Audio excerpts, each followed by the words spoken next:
پہلی بات، ابھی ہماری ماڈریٹر ماریہ شکیل صاحبہ نے یہ فرمایا کہ حجاب is optional. Hijab is not optional. Burqa is something which we have invented and made it compulsory for us. Burqa is not Islamic. Niqab is not Islamic. But hijab, which is to cover your head, that is not optional, because it is in the Quran, in Surah Nur, verse 29, which says that which sets what is a satr or aura for a man or for a woman. So that is not optional. بہت سے مسائل ہیں جن کا کہ تعلق community کے باہر سے ہے، گورنمنٹ سے ہے، میڈیا سے ہے، جوڈیشری سے ہے، پولیس سے ہے، ایڈمنسٹریشن سے ہے. میں اس کے بارے میں بات نہیں کروں گا، وہ ایک الگ ایشو ہے، اس کے بارے میں بات کی جا سکتی ہے بہت آرام سے. لیکن اس وقت جو ہے مجھے جو بات ہمارے پرانے دوست ڈاکٹر ایم جے خان صاحب جنہوں نے مجھ سے کہا تھا بولنے کے لیے کہ کمیونٹی کے اندر جو کیا پرابلمز ہیں ان کے بارے میں ہم ذرا سا بات کریں کہ کیا مسائل ہیں اور کیا کس کے لیے ہم خود اس کے لیے ذمہ دار ہیں. یہ سب جو مسائل ہیں ان کے بارے میں الگ الگ بات کرتا رہتا ہوں. میں ایک چھوٹا سا ایک بکلیٹ بھی چھاپا ہوا ہے. ان سب ایشوز جو بولوں گا میں الگ الگ، لیکن اتنا کوہرنٹلی شاید میں نے کبھی کوشش نہیں کی پیش کرنے کی. سب سے پہلا یہ ایشو جو ہے اس پر ہم نظر ڈالیں، وہ سیاسی صورتحال ہے. آج ہم اپنے آپ کو ایک کونے میں کھڑا ہوا پاتے ہیں.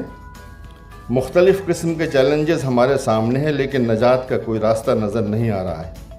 ہندوتوا نفرت کی جو پالیٹکس ہے اس نے ہم کو ایک حد تک الگ تھلگ کر دیا ہے، یا کم از کم اس کی کوشش ہو رہی ہے. لیکن کیا یہ سب اچانک ہو گیا؟ کیا ہم یا ہماری قیادت اس کے لیے ذمہ دار نہیں ہے؟ ہمارے مسائل 1857 سے شروع ہوتے ہیں، جب کہ سامراجیوں نے ہم کو غدر کا ذمہ دار ٹھہرایا اور دل کھول کر ہمیں قتل کیا، گھروں سے علاقوں سے نکال دیا، جائیدادیں چھین لی اور ہم کو حاشیے پر کھڑا کر دیا. 20-30 سال تک ہم کسی بھی رد عمل سے قاصر تھے. اس دوران ایک مرد مجاہد سید احمد خان کھڑا ہوا. اس نے اپنی حکمت عملی سے ایک طرف انگریزوں کا غصہ ٹھنڈا کیا اور دوسری طرف مسلمانوں کو وہ واحد راستہ دکھایا جو موجودہ دور میں ترقی کے لیے سب کو میسر ہے، یعنی جدید تعلیم کا راستہ. اس مرد مجاہد کو بڑی گالیاں دی گئیں، کافر گردانا گیا، جوتے چپل سے مارا گیا، لیکن اس نے ہار نہ مانی اور سن 1875 میں علی گڑھ میں ایک کالج کی بنیاد ڈالی. یہ کالج سن 1920 میں ایک یونیورسٹی میں بدل گیا اور دیکھتے دیکھتے اس طرح کے اور کالج اور بعد میں یونیورسٹیاں بھی بنیں، جن کی بدولت مسلمان پھر اپنے پاؤں پر کھڑے ہونے لگے. لیکن سیاسی طور پر مسلمانوں نے دور رس حکمت عملی نہیں اپنائی، بلکہ جذباتی سیاست اور جذباتی سیاستدانوں کا شکار بنتے گئے. سن 1920 میں ہم نے تحریک ہجرت کے نام پر ایک احمق تحریک چلائی. 10 ہزار نوجوان اپنے گھر بار اور زمینیں اونے پونے دام بیچ کر قندھار چلو قندھار چلو، دریائے اٹک کے پار چلو کا نعرہ لگاتے ہوئے افغانستان ہجرت کر گئے. یہ ایک پوری طرح جذباتی اور احمقانہ فیصلہ تھا. نعرہ لگوانے والوں نے افغانستان کے سیاسی، سماجی اور معاشی حالات کا بغور مطالعہ نہیں کیا تھا کہ کیا یہ لوگ وہاں بچ سکتے ہیں اور کیا یہ لوگ وہاں ہندوستان کی آزادی کے لیے وہاں سے کام کر سکتے ہیں. زندگی کے عملی مسائل اور افغانی حکام کی سرد مہری کی وجہ سے چند ہی مہینے میں یہ لوگ نامراد اور شکستہ حالت میں واپس آنے لگے. واپس آنے والوں میں ایک شخص کا نام تھا خان عبدالغفار خان، جنہوں نے باقی زندگی اس قسم کے جذباتی نعروں سے توبہ کی اور ہندوستان کی تحریک آزادی میں دل و جان سے شریک ہو گئے. تحریک ہجرت کی ناکامی سے ہماری جذباتی اور جوشیلی قیادت نے کوئی سبق نہیں لیا، بلکہ جلد ہی ان کو ہزاروں میل دور ترکی میں خلافت عثمانیہ کو بچانے کا خیال آ گیا۔ نتیجتاً اس قیادت نے پوری قوم کو تحریک خلافت کے نام پر کئی سال نچائے رکھا، یہاں تک کہ 1924 میں جب مصطفیٰ کمال نے ترکی میں خلافت کے خاتمے کا اعلان کر دیا تو ہندوستان میں بھی تحریک خلافت کا غبارہ پھوٹ گیا۔ ان لوگوں کو جذبات اور خیالی نعروں کے علاوہ ان زمینی حالات کا کوئی علم نہیں تھا جن کی وجہ سے خلافت عثمانیہ خود اپنے ملک اور دوسرے قریبی مسلم ممالک میں متون ہو چکی تھی اور خود وہاں کے لوگ اس سے گل و خلاصی چاہتے تھے۔ یہی وجہ ہے کہ جب مصطفیٰ کمال اتاترک نے، بعد میں ان کو اتاترک کہا گیا، اس وقت نہیں تھا، مصطفیٰ کمال کہا جاتا تھا، کو سلطنت ختم کرنے اور آخری خلیفہ محمد ششم کو نومبر 1922 میں صرف چند گھنٹے کے نوٹس پر ترکی سے ملک بدر کر دیا تو انہیں کوئی پریشانی نہیں ہوئی، یعنی عوام کی طرف سے کوئی رد عمل نہیں آیا۔ یوں ایک لایانی تحریک نے ہندوستان میں بھی دم توڑ دیا۔ تحریک خلافت کی ناکامی کے بعد ہماری جذباتی قیادت کو پاکستان کا نعرہ مل گیا اور جنوبی ہند کے بعض علاقوں کو چھوڑ کر پورے ہندوستان کے مسلمانوں کو اس مسئلے پر برسوں الجھا کے رکھا، یہاں تک کہ 1947 میں ملک بلکہ ہندوستانی مسلمانوں کی تقسیم ہوئی، جس میں لاکھوں لوگ مارے گئے۔ 90 لاکھ کے قریب مسلمان اپنی خواہش یا بغیر خواہش کے پاکستان ہجرت کرنے پر مجبور ہوئے۔ تقسیم کے ذمہ دار مسلم لیگ، کانگریس اور انگریز سب تھے، لیکن ٹھیکرا عضو ضعیف یعنی ہندوستانی مسلمانوں کے سر پھوٹا اور یہ سلسلہ آج تک جاری ہے۔ پاکستان بننے سے باقی ماندہ ہندوستان میں مسلمانوں کی ساکھ ٹوٹ گئی، قائدین پاکستان بھاگ گئے یا گھروں میں چھپ گئے۔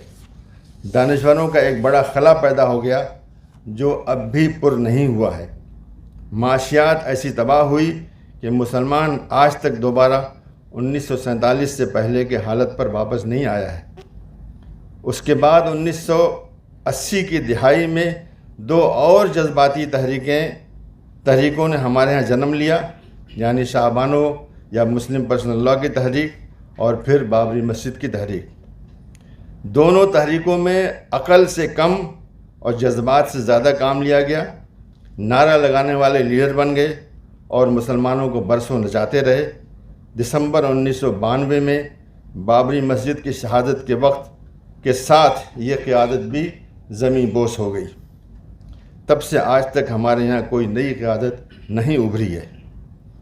نئے ہندوستان میں جو سماجی، سیاسی اور معاشی صورتحال بنی تھی اور جس طرح ہم حاشیے پر آ گئے تھے، اس کی وجہ سے جذباتی سیاست کی ناکامی نوشتہ دیوار بن چکی تھی اور ہمیں کوئی اور طریقہ اپنانا تھا، جیسے جاپان اور جرمنی نے دوسری جنگ عظیم کے بعد اپنایا تھا۔ ان دونوں ملکوں نے امریکہ کے خلاف مزاحمت یا جنگ جاری رکھنے کے بجائے اپنے ملک کی تعمیر نو کے فیصلے سے اپنی تقدیر چند دہوں میں بدل دی۔ افسوس یہ ہے کہ ہمارے یہاں ایسی کوئی دور رس قیادت نہیں تھی جو ہم کو تعلیم اور معاشیات کی طرف موڑتی۔ نتیجتاً ہم صرف جذباتی سیاست کا شکار ہو کر اس بند گلی سے اس بند گلی کا چکر لگاتے رہے اور آج بھی منزل سے دور ہیں اور صرف چکر لگا رہے ہیں۔ اگر مسلمانوں نے کوئی ترقی کی ہے تو وہ افراد کی اپنی ذاتی سوجھ بوجھ اور پہل کی وجہ سے ہے، ہماری قیادت کا اس میں کوئی دخل نہیں ہے۔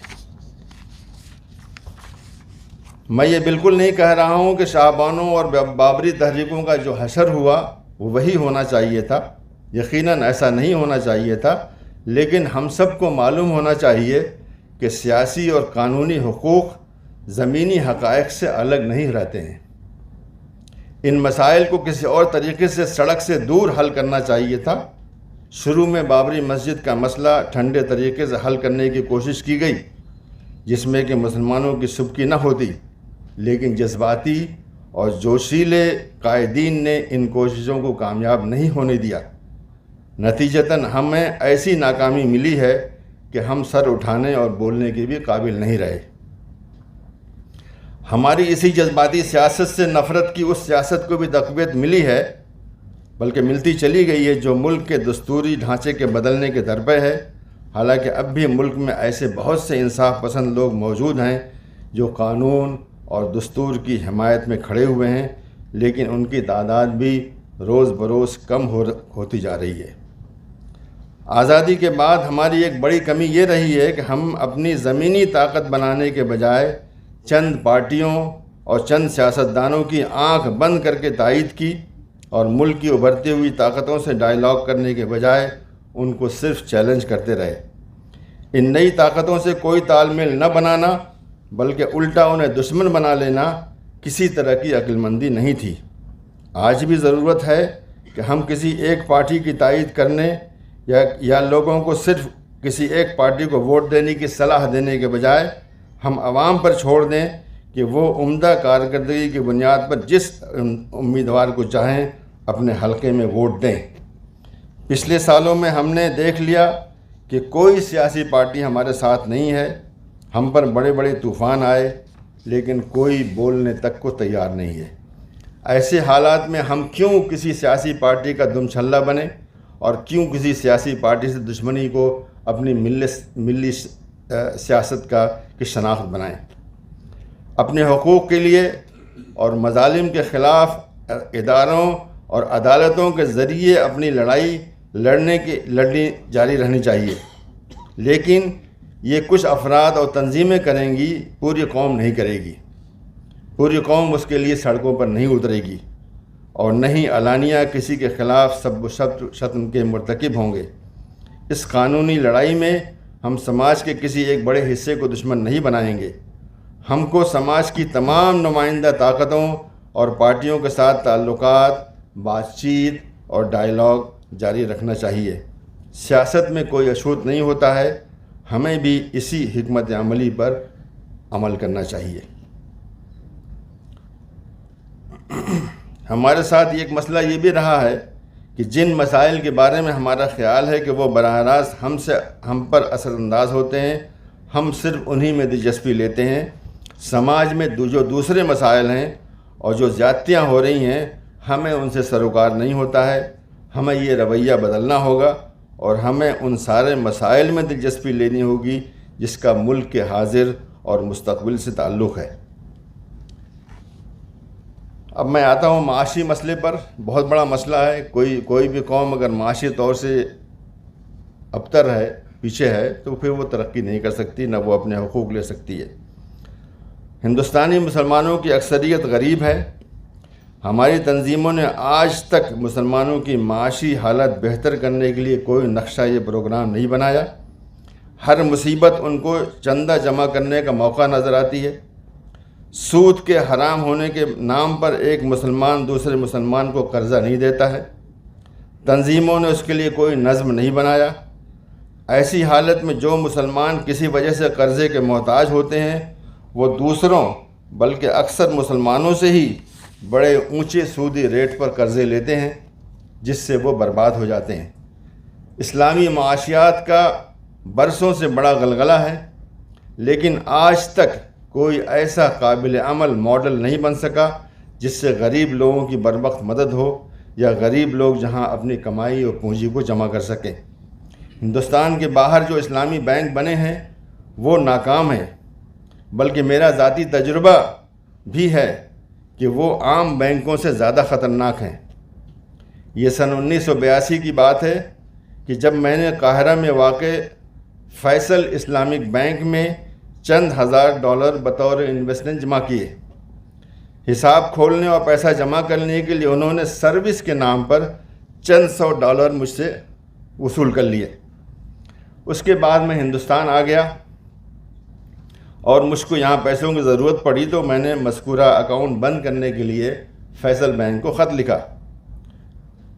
انہوں نے حساب تو بند کر دیا، لیکن 1 سال سے کم مدت میں بند کرنے کی سزا کے طور سے دوبارہ مجھ سے چند $100 اور کاٹ لیے۔ ایک عام بینک یہ کبھی نہیں کرے گا، بلکہ زیادہ سے زیادہ انٹرسٹ کی رقم میں سے کچھ حصہ منہا کر لے گا۔ یہ تو اسلامی بینک ہے، اور میں نے بھی سن رکھا ہے کہ سروس کے نام پہ ہر وہ کام ہو رہا ہے جو اس کے دوسرے بینک صاف طریقے سے کرتے ہیں۔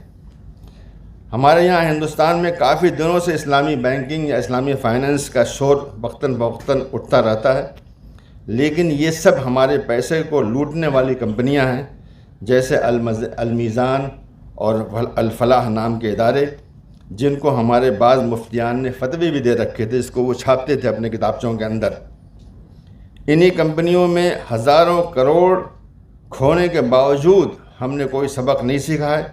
ابھی کچھ عرصہ پہلے ایک خاتون جن کا نام نوہیرہ شیخ ہے، انہوں نے بھی مسلمانوں کے ہزاروں کروڑ روپے اسلامی فائننس کے نام پر برباد کر دیے۔ اس کے علاوہ مختلف شہروں میں اسلامی فنڈ کے نام سے چھوٹی چھوٹی دکانیں قائم ہیں، جن سے مسلمانوں کی ضروریات پوری نہیں ہوتی ہیں۔ اس صورتحال کا نتیجہ یہ ہے کہ مسلمانوں کی معاشی ترقی نہیں ہوتی اور رہی صحیح پونجی بھی برباد ہو جاتی ہے، نیز کوئی معقول بزنس کرنے کے لیے ان کو کوئی قرض دینے والا بھی نہیں ہوتا۔ اسی کے ساتھ ہمارے ایسے لاکھوں لوگ موجود ہیں جو بینکوں سے ملنے والے انٹرسٹ کو وہیں چھوڑ دیتے ہیں۔ بعض اخباری رپورٹوں میں دعویٰ کیا گیا ہے کہ ہندوستانی مسلمان اس طرح سے ہر سال ہزاروں کروڑ روپے بینکوں میں چھوڑ دیتے ہیں یا بینکوں میں اپنے پیسے جمع ہی نہیں کرتے، جس کی وجہ سے ان کے پیسے کالا دھن شمار ہوتے ہیں۔ نومبر 2016 میں نوٹ بندی کی وجہ سے ایسے لوگوں کا بڑا نقصان ہوا اور جو اپنے پیسے گھروں میں رکھتے تھے۔ ہمارے ایک رشتہ دار ہر سال انٹرسٹ کی رقم بینک سے نکال کر اسے جلاتے تھے، حالانکہ ان کے اپنے شہر میں ہزاروں غریب اور فقیر مسلمان رہتے تھے اور اب بھی رہتے ہیں، جن کے لیے مجبوراً سور کا گوشت کھانا بھی حلال ہو جاتا ہے۔ اس سلسلے میں ایک قابل غور بات یہ ہے کہ بینکوں کا انٹرسٹ اور منافع وہ سود یا ربا نہیں ہے جس کو اسلام میں حرام قرار دیا گیا ہے۔ پہلی بات تو یہ ہے کہ کوئی بینک ہم سے قرضہ نہیں لیتا ہے، بلکہ ہم خود بینک جاتے ہیں، اپنی ضرورت اور اپنے پیسے کی حفاظت کے لیے وہاں اپنے پیسے جمع کراتے ہیں، پھر وہ ان پیسوں کو دوسرے ضرورت مندوں کو قرض پہ دے کر کے ان سے منافع لیتا ہے، جس کا کچھ حصہ آپ کو دیتا ہے، اور یہ حصہ متعین نہیں ہوتا ہے، بلکہ کم یا زیادہ ہو سکتا ہے اور کبھی نہیں بھی ہو سکتا ہے۔ عصر حاضر میں افراط زر یعنی انفلیشن کی وجہ سے پیسوں کی قیمت مستقل کم ہوتی رہتی ہے، جو ہمارے ملک میں تقریباً 8-9-10% سالانہ ہوتی ہے۔ جب تک سونے اور چاندی کے سکے تھے تب تک اس وقت افراط زر کا کوئی وجود نہیں تھا، بلکہ صدیوں، یہ اسٹڈیز ہو چکی ہیں، صدیوں جو ہے سامانوں کی قیمت ایک ہی ہوتی تھی، کئی 100 سال تک جو ہے بدلتا نہیں تھا۔ لیکن اب جب جو ہے کاغذ کا سکہ آ گیا ہے تو مستقل انفلیشن ہر ملک میں الگ الگ طریقے سے ہے۔ یہ رقم جو ہمیں بینک انٹرسٹ کے نام پر دیتا ہے وہ افراط زر کے آس پاس ہوتی ہے، گویا ہمارا پیسہ قیمت کے لحاظ سے تقریباً اتنا ہی رہتا ہے جتنا کہ 1 سال پہلے تھا۔ آج کا انٹرسٹ وہ نہیں ہے جو عرب دنیا میں ربا کے نام سے رائج تھا۔ جو زائد رقم عرب میں ربا کے نام سے لی جاتی تھی وہ یہ تھی کہ ایک آدمی دوسرے سے ایک مدت کے لیے پیسے قرض پر لے، جس پر شروع میں کوئی سود نہیں ہوتا تھا، لیکن جب مقروض مقررہ مدت میں قرض نہ لوٹا سکے تو قرضہ دینے والا اس کو مزید مہلت اس شرط پر دیتا تھا کہ اصل رقم کے علاوہ قرضدار مزید کچھ رقم ادا کرے گا۔ دوسری صورت یہ تھی کہ کوئی جنس جیسے آٹا یا کھجور قرضے پر لی جائے اور کچھ عرصے کے بعد اسی جنس میں اضافہ کر کے اسے واپس کیا جائے۔ متعینہ حالات میں یہ صورت بھی منع کی گئی ہے۔ مختصراً یہ کہ یہ وہ ربا جسے منع کیا گیا ہے وہ ربا نہیں ہے۔ ہم نے دراصل ربا کا ترجمہ سود کر کے یا بیاج کر کے اپنے لیے بلا وجہ مصیبت کھڑی کر لی ہے۔ اس مسئلے کے بارے میں نے 1999 میں علامہ اقبال سہیل مرحوم کی کتاب ربا کیا ہے کو اردو، انگریزی اور عربی میں شائع کیا اور اس کی کاپیاں ملک کے اندر اور باہر کے علماء اور مفتیان کو بھیجی۔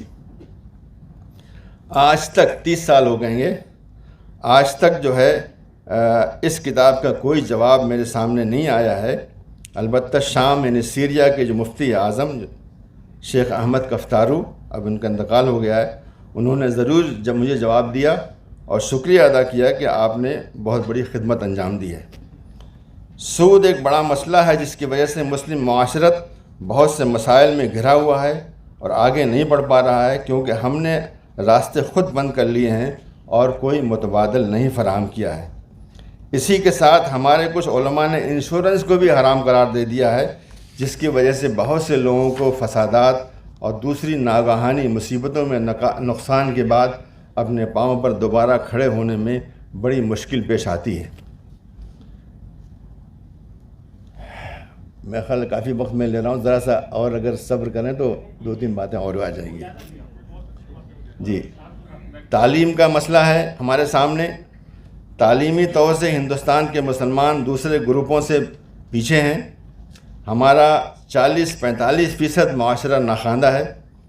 اسکول چھوڑنے یعنی ڈراپ آؤٹ والے بچوں کی نسبت ہمارے یہاں سب سے زیادہ ہے، جبکہ ہمارا دین روز اول سے علم حاصل کرنے کی ہمیں تلقین کر رہا ہے۔ علم میں یقیناً دینی علوم شامل ہیں، لیکن دوسرے دنیاوی علوم بھی اسی طرح اہم ہیں۔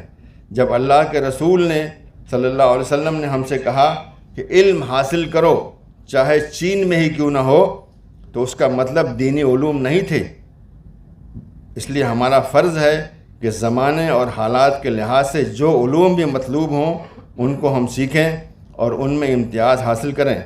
ہمارے قدیم مدارس میں دینی علوم اور دنیاوی علوم کی تفریق نہیں تھی، بلکہ وہیں سے مفسر اور عالم حدیث پیدا ہوتے تھے، اور انہی مدرسوں سے ریاضیات، فلک اور طب کے ماہرین بھی نکلتے تھے۔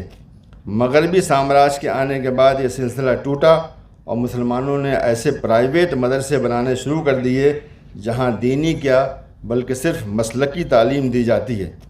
یہ سلسلہ اس بنیاد پر شروع کیا گیا کہ کہیں سرکاری مدارس کے ذریعے سامراجی حکمراں ہمارے دین میں دخل اندازی نہ کر دیں۔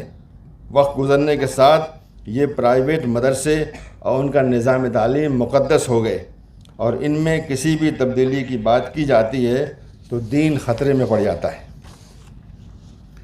سچر کمیٹی کے مطابق ہندوستان میں تقریباً 33,000 مدرسے ہیں، لیکن میرا ذاتی خیال یہ ہے کہ پرائیویٹ مدرسوں کی تعداد کئی لاکھ ہے۔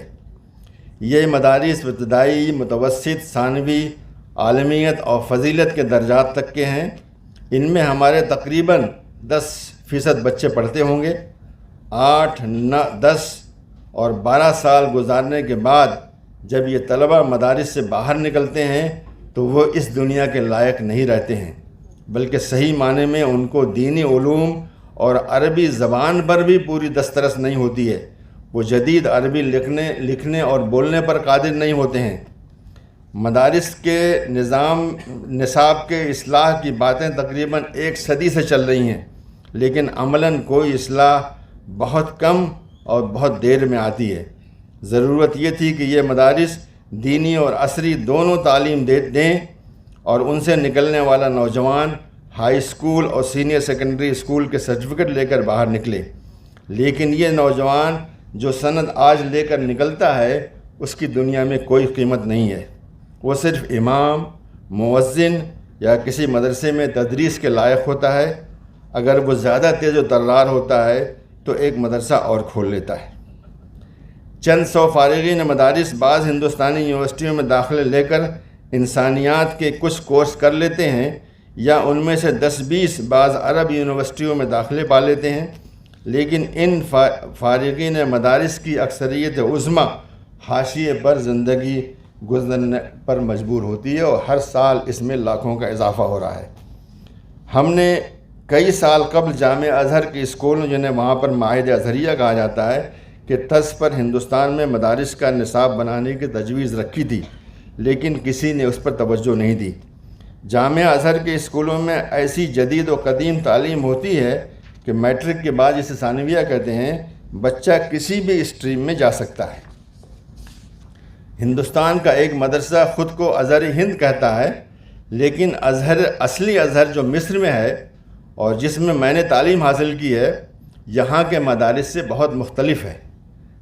ایک تعلیمی ادارے کے طور سے جامعہ ازہر 1000 سال قبل ایک مسجد سے شروع ہوا تھا، لیکن زمانے کے ساتھ وہ خود کو بدلتا گیا اور آج وہ ایک بین الاقوامی معیار کی یونیورسٹی ہے جس کے شہر نما کیمپس میں ہر علم و فن کی تعلیم دی جاتی ہے اور اس کی اسناد دنیا کی ہر یونیورسٹی میں قبول کی جاتی ہیں، جبکہ ہمارے بعض مدارس کی سندیں سوائے چند ہندوستانی اور عرب جامعات کے کہیں منظور نہیں ہیں، اور وہ بھی صرف کچھ کورسز کے لیے۔ بعض ہندوستانی یونیورسٹیوں نے کچھ متعینہ مدارس کے اسناد کو صرف کچھ کورسز میں داخلے کے لیے منظور کیا ہے، لیکن لگ رہا ہے کہ نئی داخلہ پالیسی کے تحت یہ سہولت جلد ہی ختم ہو جائے گی، کیونکہ یونیورسٹیوں میں داخلے کے لیے اب کامن یونیورسٹی انٹرنس ٹیسٹ لازم ہونے جا رہا ہے، جس کے لیے سینئر سیکنڈری اسکول کا سرٹیفکیٹ لازمی ہوگا۔ اس سال 42 یونیورسٹیوں میں یہ ٹیسٹ لازم کیا جا رہا ہے اور دھیرے دھیرے تمام یونیورسٹیوں میں اسے لازم کر دیا جائے گا۔ مدارس کے فارغین اس ٹیسٹ میں شریک ہی نہیں ہو پائیں گے کیونکہ ان کی اسناد منظور شدہ نہیں ہیں اور وہ درخواست ہی نہیں دے پائیں گے۔ اس خطرناک صورتحال کی ارباب مدارس کو شاید خبر ہی نہیں، بلکہ ممکن ہے ان کو اس سے خوشی ہو کہ اب ان کے طلبہ یونیورسٹیوں میں نہیں جا پائیں گے اور خراب نہیں ہوں گے ان کے نظر میں۔ تقریباً 10-12 سال قبل یو پی اے سرکار نے مدرسہ مرکزی بورڈ بنانے کی تجویز رکھی تھی، لیکن بعض مدارس کی مخالفت کی وجہ سے حکومت پیچھے ہٹ گئی اور اب کوئی اس کی بات نہیں کرتا ہے۔ میرے خیال میں اب بھی ضرورت ہے کہ حکومت اس طرح کا مرکزی بورڈ بنائے، بلکہ یہ اس کا فرض ہے، تاکہ مدارس کے اسناد کو سرکاری حیثیت مل سکے۔ جس مدرسے کو اس نظام میں شمولیت سے پریشانی ہو وہ اس سے دور رہے، لیکن باقی مدارس کو اس سے محروم نہ کرے۔ اسی کے ساتھ میں یہ بھی کہنا چاہتا ہوں کہ ہمارے جو عصری اسکول مسلمانوں کے ہیں ان کی حالت بھی بالعموم اچھی نہیں ہے۔ ہمارے اسلاف نے تقریباً ہر شہر اور ہر قصبے میں اسلامیہ اسکول یا اسی طرح کے کسی نام سے اسکول قائم کیے تھے۔ کہنے کو تو یہ اسکول آج بھی موجود ہیں، لیکن مقامی لوگ وہاں اتنی سیاست بازی کرتے ہیں کہ نہ ایسے اسکولوں کا نظام ٹھیک ہے، نہ ان میں اچھی تعلیم دی جاتی ہے، جس کی وجہ سے مسلمان بچوں کو اچھی تعلیم نہیں ملتی ہے یا وہ دوسرے اسکولوں میں جانے پر مجبور ہوتے ہیں۔ نتیجتاً ہمارے بچوں کو زیادہ فیس دینے کے ساتھ ساتھ طعنے بھی سننے کو پڑتے ہیں اور کرناٹک میں حجاب جیسے مسائل سے بھی جوجھنا پڑتا ہے۔ میں کہ باہر تو نکل تو نہیں رہا ہوں، معاف کیجیے گا۔ Thank you very much. Urdu کے نام پر ہم بہت روتے ہیں، لیکن ہم اپنے بچوں کو اردو نہیں پڑھاتے ہیں۔ اگر ہماری نئی نسل اردو نہیں پڑھے گی تو اردو کیسے باقی رہے گی؟ اسرائیل میں یہودیوں نے عبرانی یعنی ہبرو زبان کو جو 2000 سال سے مردہ تھی زندہ کر دیا، اور وہ آج ایک بہت ترقی یافتہ زبان ہے، اور ہم ہیں کہ ایک زندہ زبان کی بھی حفاظت نہیں کر پا رہے ہیں۔ اپنے بچوں کو اردو پڑھائے بغیر، اس کو استعمال کیے بغیر، اردو اخبارات اور رسائل خریدے بغیر یہ زبان کس طرح باقی رہے گی؟ جو کام ہم خود کر سکتے ہیں وہ نہیں کرتے ہیں، بس دوسروں کو کوستے ہیں کہ انہوں نے اردو کو ختم کر دیا۔ اگر ہم اردو سے کٹ گئے تو وہ عظیم ملی سرمایہ جو لاکھوں کتابوں میں محفوظ ہے، ہم اس سے محروم ہو جائیں گے، اور یہ ناممکن ہے کہ ہم اس سرمایہ کو کسی اور زبان میں منتقل کر پائیں گے۔ ہمیں اپنی شناخت کے لیے اردو کی حفاظت کرنی ہے۔ تنظیمیں کہنے کے تو ہمارے یہاں مقامی سے لے کر کے آل انڈیا مسلم تنظیمیں ہیں، لیکن ان میں آپس میں کوئی تال میل نہیں ہے، کوئی تعاون نہیں ہے۔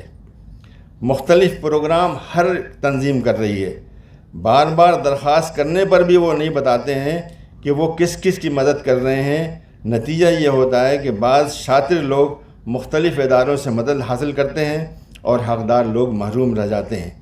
ہم نے ایک تجویز مختلف تنظیموں کو بھیجی کہ ایک مشترکہ ویب سائٹ ہونی چاہیے جس میں مختلف مدوں میں امداد پانے والوں کے نام اور ان کو دی جانے والی رقوم اپلوڈ کی جائیں، تاکہ ایک ہی شخص کو کئی جگہ سے مدد نہ ملے، لیکن کسی نے اس کی طرف توجہ نہیں دی۔ ہر تنظیم سمجھتی ہے کہ بس وہی کام کر رہی ہے۔ بعض شاطر لوگ اپنے چھوٹے چھوٹے کاموں کی خوب تشہیر کرتے ہیں، لیکن شاذ و نادر ہی کوئی تنظیم اپنے آڈٹ شدہ اکاؤنٹس کو عام کرتی ہو یا اپنے ویب سائٹ پہ ڈالتی ہو۔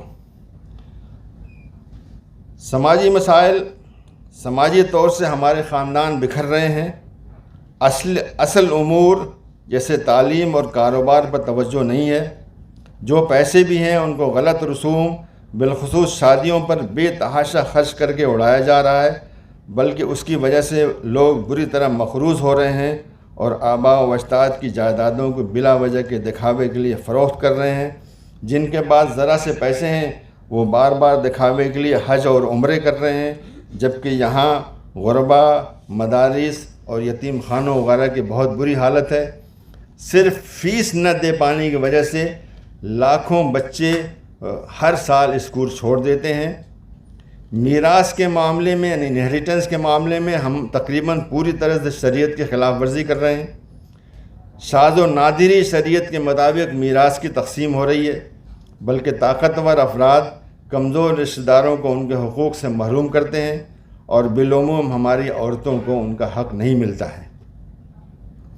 اوقاف کی زمینیں اور جائیدادیں ہمارے آباء و اجداد نے بہت سے فلاحی کاموں اور مقاصد کے لیے وقف کی تھیں، لیکن آج ان پر زیادہ تر قبضہ ہو چکا ہے اور قبضہ کرنے والوں میں مسلمان سب سے آگے ہیں۔ مسلم محلوں میں شراب، جوا، سود وغیرہ کا ارتکاب کھلے عام ہو رہا ہے۔ اگر کسی کو یقین نہ آئے جا کے بٹلہ ہاؤس میں دیکھ لیجئے، ذاکر نگر میں دیکھ لیجئے، اور ایسا لگتا ہے کہ اچھے اور دیندار لوگوں کو کوئی پرواہ نہیں ہے کہ ان کے پڑوس میں کیا ہو رہا ہے۔ ضرورت تھی کہ مقامی سماج سدھار کمیٹیاں بنتی اور ایسے جرائم کا سدباب خود کیا جاتا، لیکن لگتا ہے کہ ہم بہت بےحوث ہو چکے ہیں۔ ان فضول خرچیوں اور سماجی برائیوں کے بارے میں ہمارے علماء بھی کمر نہیں کستے، بلکہ وہ انہی شادیوں اور لایانی تقریبوں میں نظر آتے ہیں جن کے بارے میں وہ معاشرے کو اپنی تقریروں اور تحریروں سے خبردار کرتے ہیں۔ معاشرہ سماج کے مسائل میں صحت کے امور سے غفلت اور مضر مرغن غذائیں کھانا بھی شامل ہے، جو ہمارے ہر گھر کا مسئلہ ہے۔ ان مضر غذاؤں کی وجہ سے ہمارے معاشرے کے اکثر لوگ طرح طرح کی بیماریوں کا شکار ہیں اور اسپتالوں میں اپنے پیسے لٹاتے ہیں۔ اگر ہم اپنی صحت کا کچھ خیال رکھیں اور غلط قسم کے مرغن اور مسالہ دار غذاؤں سے پرہیز کریں تو ہم بہت سے امراض سے محفوظ ہو جائیں گے اور ہمارے پیسے بھی بچ جائیں گے۔ ہم پرسنل لاء کی بات تو بہت کرتے ہیں، لیکن ہمارے آپس کی لڑائیاں محلہ سدھار کمیٹیوں اور یا دارالقضاء میں حل نہیں کی جاتی۔ دارالقضاء میں نے دیکھا کہ پورے سال میں 15-16 کیس آتے ہیں، جبکہ ہر کورٹ کے اندر روزانہ میں خیر اتنے کیس آ رہے ہوں گے، بلکہ ہم ان کو عدالتوں میں لے جا کر کے جھوٹی شان کے لیے لاکھوں روپے وکیلوں کو دے کر خود کو برباد کرتے ہیں۔ اخلاقی گراوٹ میرے نزدیک ہمارے سارے مسائل میں سر فہرست ہماری اخلاقی تنزلی کا مسئلہ ہے۔ یہ صحیح ہے کہ عمدہ اخلاق کے حامل لوگ آج بھی ہماری سوسائٹی میں موجود ہیں، لیکن عمومی حالت اخلاقی تنزل کی ہے۔ آج ہماری عمومی حالت یہ ہے کہ دیگر اقوام کی بنسبت ہم میں اخلاقی ابتری زیادہ ہے۔ جھوٹ بولنا، امانت میں خیانت کرنا، وعدہ خلافی کرنا ہمارا وتیرہ بن چکا ہے، اور یہی وہ صفات ہیں جن کے بارے میں رسول اللہ صلی اللہ علیہ وسلم نے کہا تھا اگر ان میں سے کوئی ایک خصلت بھی انسان کے اندر موجود ہے تو وہ اس میں نفاق کی ایک خصلت ہے، اور اگر یہ تینوں خصلتیں کسی انسان میں پائے جائیں تو وہ پورا منافق ہے۔ گویا یہ ایک معیار ہے جس سے ہم ناپ سکتے ہیں کہ ہم مسلمان ہیں یا نہیں ہیں۔ ہمارے لیے یہ بہت تشویش کا مقام ہے کہ ہماری کثیر آبادی میں یہ تینوں خصلتیں پوری طرح سے موجود ہیں، جن کے بارے میں رسول اکرم صلی اللہ علیہ وسلم نے 1500 سال پہلے وارننگ دی تھی کہ جس میں یہ خصلتیں ہوئیں وہ منافق ہے، اور ہم جانتے ہیں کہ منافق کا آخری مقام جہنم ہے۔ یہ مسئلہ ہمارے لیے سر فہرست ہونا چاہیے تھا کہ کس طرح مسلمانوں کی اخلاقی ابتری کو سدھارا جائے اور ان کو اللہ پاک سے ڈرنے والے بندے بنایا جائے، جو بڑے سے بڑے دنیاوی فائدے کے لیے بھی نہ جھوٹ بولیں، نہ وعدہ خلافی کریں، نہ امانت میں خیانت کریں۔ اس اخلاقی ابتری کی ایک بڑی وجہ یہ ہے کہ ہم کلام پاک یعنی اللہ پاک کے جو قرآن پاک ہے اس سے دور ہیں۔ آج اکثر مسلمان قرآن پاک نماز میں یا ثواب کے لیے تو پڑھتے ہیں، لیکن اس ابدی ہدایت کے لیے نہیں پڑھتے ہیں جس کے لیے ہمارے اکثر لوگوں کو قرآن پاک کا ترجمہ پڑھنا چاہیے، جو آج تقریباً تمام زبانوں میں میسر ہے۔ قرآن پاک کے ذریعے اللہ پاک ہم سے ذاتی طور پر مخاطب ہیں، لیکن افسوس ہے کہ ہم اللہ کا پیغام اللہ کی کتاب سے نہیں بلکہ کچھ مولویوں سے حاصل کرتے ہیں، جو کلام اللہ کے بجائے دین کو بعض فقہی کتابوں سے حاصل کرتے ہیں، بلکہ ان میں سے بعض کی جرات تو اتنی زیادہ ہے کہ وہ عوام کو قرآن پاک کا ترجمہ پڑھنے سے ہی منع کرتے ہیں، کیونکہ ان کے خیال میں عوام اس سے گمراہ ہو جائیں گے۔ اس کا نتیجہ یہ ہے کہ ایک زندہ کلام کو چھوڑ کر کے ہم کچھ مولویوں کی خود ساختہ آراء کو سنتے ہیں اور ان سارے تعصبات کا شکار ہو جاتے ہیں جو ان کے مسلکی مدرسوں میں ان کو سکھایا گیا تھا۔ اگر ہم کو اپنی اور اپنی آنے والی نسلوں کے بارے میں کچھ فکر ہے، اور اگر ہم قوم و ملک کی بھلائی چاہتے ہیں، تو ہمیں ان باتوں پر سنجیدگی سے غور کرنا ہوگا اور اپنی اصلاح کا ایک سنجیدہ پروگرام بنانا ہوگا۔ بہت بہت شکریہ۔